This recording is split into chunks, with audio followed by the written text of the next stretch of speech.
Now, the Supreme Court has criticised Kerala government's policy to provide lifelong pensions to people appointed as personal staff of state ministers.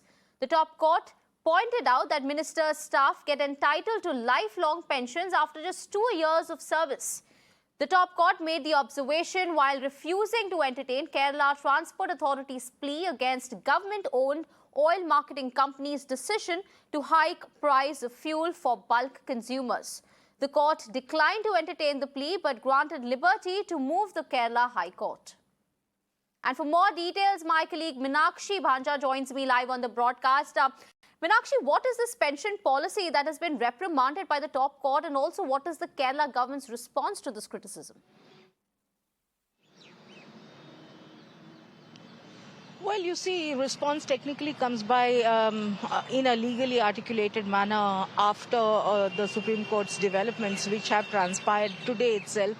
So the big news takeaway has been the sharp, critical observation that the Supreme Court has made at Kerala government, criticizing this particular policy, where the Supreme Court went ahead and noted that very high authorities of your state, which is the state of Kerala, have said this, unquote, registering its strict displeasure over the practice of granting lifelong pension for personal staff of ministers after just 2 years of practice. And this has emerged after a leading publication came out with this report. The Supreme Court today went ahead and further stated, and I quote, "You have enough money to pay lifetime pension to personal staff of your ministers when they are appointed for just 2 years, but not for this," unquote.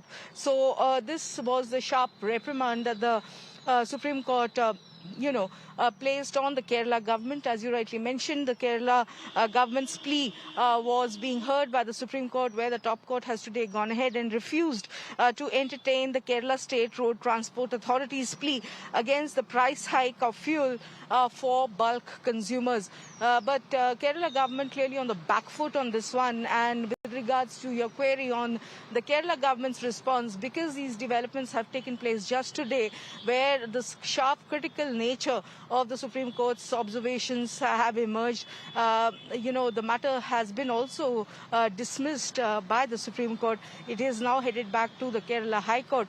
So clearly, when the matter is taken up next before the Kerala High Court, how will the Kerala government justify this particular reprimand coming in from the top court will remain to be seen. And also what remains to be seen is the position that the High Court will take on this issue. Clearly, for today, the Supreme Court not impressed at all by the Kerala government's plea, and drawing a sharp parallel between this practice which exists in Kerala, saying that on one hand, the government, the state government's exchequer has enough money to pay people lifelong pensions for just 2 years of service, and on the other hand, it is challenging this particular fuel hike for bulk consumers before the top court. And on that basis alone, the Kerala government's plea was declined to be heard by the apex court. All right, Meenakshi, thank you so much for joining us with all those details.